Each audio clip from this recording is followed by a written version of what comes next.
सुप्रभात। बाबा कहते हैं, मेरे प्यारे बच्चे, जानता हूँ कमियाँ तो सब में होती हैं और ये तुम भी जानते हो। लेकिन मैं कुछ दिनों से देख रहा हूँ तुम अपनी कमी स्वयं में बहुत ढूंढते रहते हो। कुछ भी हो जाए अपनी कमी ही बताते हो और स्वयं में बार बार कहते हो कि ये मेरी गलती थी, ये मेरी गलती थी। गलती हो या ना हो, खुद को गलत साबित कर लेते हो और यही तुम्हारी नकारात्मक सोच तुम्हें पीछे ले जाती है। क्योंकि जब चीज़ें होती भी नहीं है उससे पहले तुम स्वयं में अपने को ही बोल लेते हो। जैसे कि अगर पूजा समय पे नहीं हो पाई तो वो भी तुम स्वयं को ही कहते हो कि हाँ, ये मेरी गलती थी कि पूजा समय पर नहीं हुई।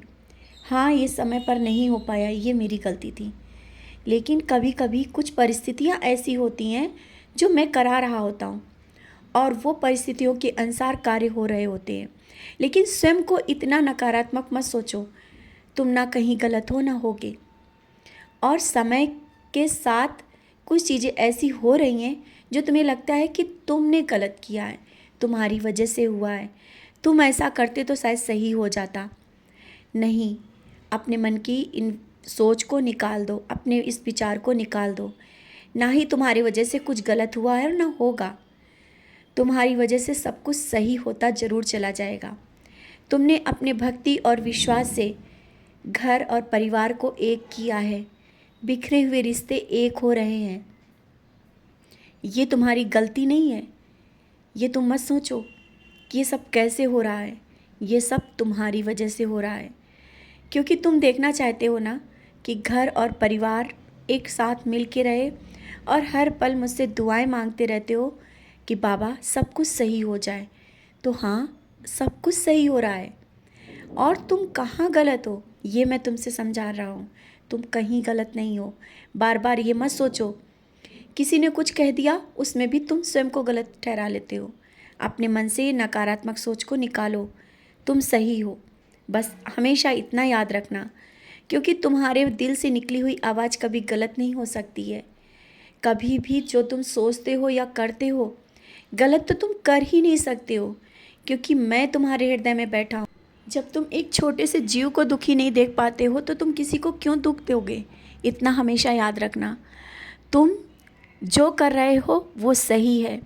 बस अपने कर्म कर रहे हो, करते जाओ, स्वयं को दोष कभी मत दो। और हाँ, घर में कुछ लाने की सोच रहे हो ना, वो ले आओ। ज़्यादा सोचो नहीं, इंतज़ाम मैं कर दूँगा। क्योंकि ये जो तुम लाने का सोच रहे हो ना, बहुत दिन से तुम सोच रहे थे और यही सोच रहे थे कि समय आने पर वो ज़रूर आ जाएगा। और तुम्हारे मन में जो विचार आ रहे हैं ना, ये मैंने ही डाले हैं। अवश्य लेके आओ सब इंतज़ाम, क्योंकि जब तुम मन में सोच रहे हो ना, उससे पहले मैंने तुम्हारा सब इंतज़ाम कर दिया है। कैसे लाओगे, क्या लाओगे, वो सब हो जाएगा इंतज़ाम। आगे बढ़ो, मैं जीवन में तुम्हें बहुत कुछ दूंगा, ये तो मैंने हमेशा याद रखना कहा है और उसमें कोई कमी नहीं आने दूंगा। अगर आज कोई तुम्हें कुछ कह के जाता है तो वो तुम्हें नहीं कहता है, मुझे कहता है। और जो वो कहता है उसका जवाब मैं दे दूंगा। तुम चुप रहो, किसी तरीके से उसको जवाब मत दो। सचरित का पारायण करना चाहते हो ना, बार बार सोच रहे हो लेकिन कह रहे हो समय नहीं मिल पा रहा, हो नहीं पा रहा है। समय निकालो, सचरित का पारायण करो। तुम्हारे मन की जो उलझने हैं ना, जो मन तुम्हारा बहुत उलझ रहा है, मन को शांति मिल जाएगी। और जब पारायण चल रहा होगा ना, मैं अपना अनुभव तुम्हें बहुत करीब से दूंगा। तो मुझे देखना चाहते हो ना, साक्षात्कार करना चाहते हो, बार बार कहते हो बाबा दिख जाओ। बच्चे, मैंने कई बार तुम्हें साक्षात्कार दिया है और मैंने जो मंत्र दिया है शायद भूल गए होगे। मैंने मंत्र भी तुम्हें दिया है, स्वप्न के माध्यम से या किसी के माध्यम से। उसे हमेशा याद रखना, एक बार अवश्य बोल लिया करो वो मंत्र, क्योंकि वो मैंने दिया है।